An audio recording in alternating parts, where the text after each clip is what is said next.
Hey guys, so today I want to check out my Galaxy S3 here with Android 4.1 Jelly Bean versus the new Android 4.3 Jelly Bean stock version of Android that you can now get on the Galaxy S4, at least if you do have the GTI 9505 edition of the Galaxy S4.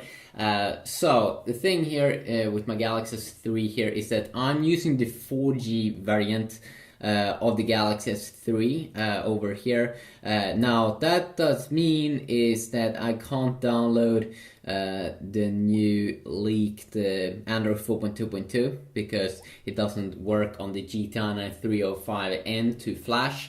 But if you want to check it out, of course you can use the download it and check it out like that. The good thing though was that I can now install the Google edition on my Galaxy S4, and you can do that as well with Android 4.3 also on your HTC One if you have one of those. But if you do have the GTI 9505, the Snapdragon variant of the S4, you can do that. But if you do have the octa-core variant of the S4, you can't. So what is making these devices a little bit different? Well, first of all, on the right side here, of course, with my S3, we do have Samsung's own TouchWiz, which brings Samsung's own apps, their own kind of UI look and feel here with amazing ton of toggles here, which is one of my favorite features here with Samsung. But not just that, but it brings a kind of like another look and feel to it in terms of stock Android. I kind of think both looks very, very good over here. They do have a different place for where you launch the apps here, where you have all your apps and widgets. But overall, I think both looks very, very modern here in terms of its UI. You both have a search, Google search here on the first page. And the cool thing though with the stock Android is that when you change page, the search stays up there in the top. It doesn't move around. Well, of course, I have a search widget over here on my TouchWiz. When I change page, it's moving around a little bit, not super annoying, but it's of course very, very good to always have it on top there with Google Now over here. So what is 2 plus 2?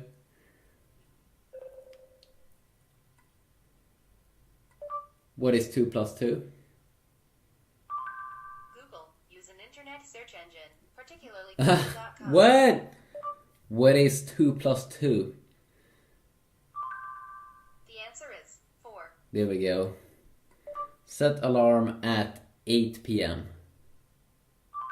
Setting alarm. And then you can quickly, of course, disable it. It brings a lot of same similarities that you would get in Samsung's own S-Voice that you get here, of course, with TouchWiz. But of course, you also can access Google Now over here. What's up?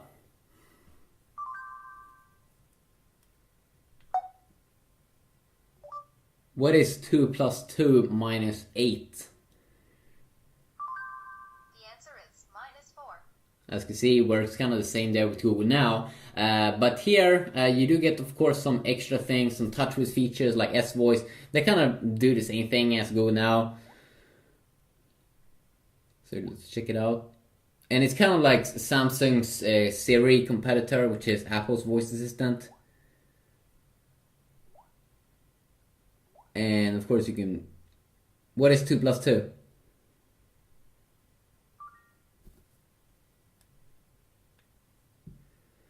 It could be a little bit slow. It's definitely slower than Siri.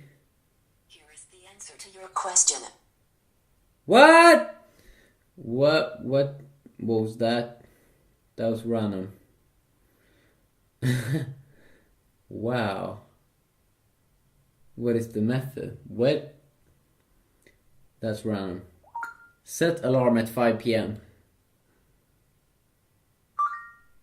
Saving the 1700 alarm. So you can see there, I was able to set an alarm, but I couldn't cancel the alarm immediately. I had to jump into the app, which kind of sucks. Cancel. Okay, I saved your... Remove alarm. Should I delete this alarm? Yes. Yes.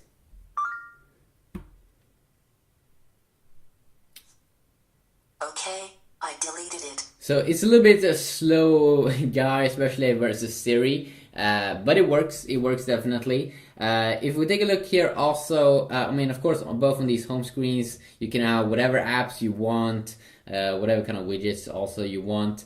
If you take a look here, when we drag down here, I actually do believe TouchWiz is a little bit better.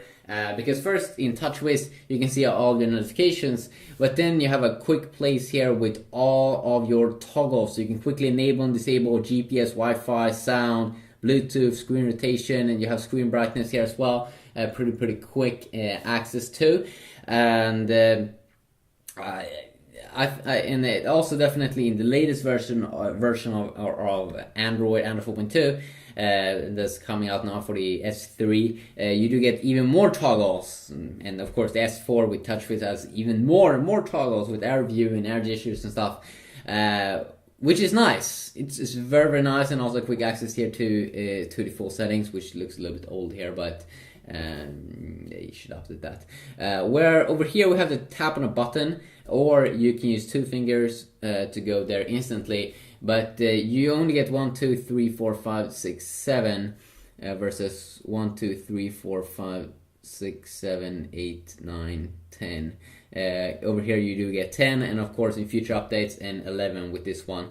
So you get way more over here, and I actually do use toggles a lot. I think they're useful, and I also do enjoy that you don't have to tap on a button or use 2 fingers, just one little swipe here and see what you want to enable and disable, especially brightness slider, that you have a slider, or you get that when you tap on that. Maybe not super horrible, it's not super horrible, but I definitely do enjoy this a little bit more here. If you take a look here also, I can also of course take a look at separate apps if you would like in future videos. One thing that's new with Android 4.2 and 4.3 of course is that on the lock screen we can have widgets. So when we go to the page here, to the page on the lock screen, we have a widget, and we can quickly launch an app, in this case the camera, and then we can also add even more here on the side. So if you want to have quick access to Google Plus posts, messaging or something on the lock screen, you can instantly enable that. And then of course you can see here that you don't have any shortcuts down at the bottom, but I do think that you may be able to install that. Here of course you don't have any lock screens in Android 4.1, but I do believe it's going to come in 4.2. But you do have access to 5 different apps, which is quite nice. And then also, as I said, I'm probably going to take a look at in separate videos other things like the browser.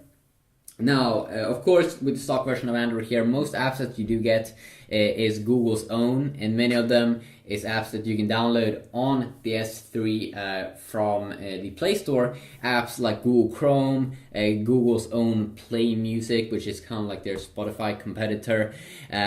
One thing that I do enjoy here, of course, with the Samsung's own internet browser is that they have a reader function. So it's the same as with Apple. So if you are on an article and you just want to see the text or maybe the pictures, you can just tap on a button usually, and they will bring you up the clean interface. And HTC has a similar function called text reflow, which is reflows text when you zoom in, so you don't have to think too much about that. You don't kind of get that, from what I've seen at least, in the Google Chrome browser. But then of course the Google Chrome browser has some other nice additions that I might be taking a look at in another video. And then also what I want to say here, of course, with Android 4.3 here on the S4, it's extremely stable. Has this kind of blue theme to it. And if we bring up the settings here also, you can see that it kind of looks way better. Here, at least when we are in the settings area, TouchWiz looks very outdated compared to the stock version of Android 4.3 here. I mean, just look at the buttons. It looks like they need to tweak that a little bit. I mean, wow. It just looks a little bit horrible. But it's not super bad.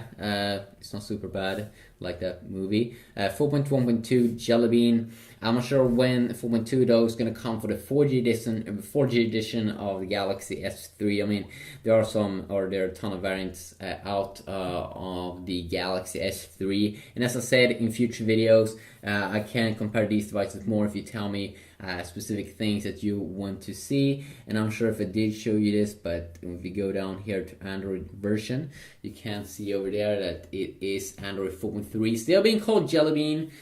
People were speculating that it was going to be called Key Lime Pie, but that is not the case. But yeah, just a quick overall look here. If we're gonna go to the bottom of this, you could kind of do the same thing on both devices here, but of course, with Android, you can tweak the whole UI, use different launchers and experiment with that. But if you really just want to have the core version here of the Google Edition, especially if you have the S4, the GT and 505, you can definitely install it and you won't have TouchWiz no more. But as I said, I really do enjoy this toggles area here and the brightness slider. In TouchWiz, I think that's my favorite feature actually with TouchWiz. Quickly a look. Have a good day.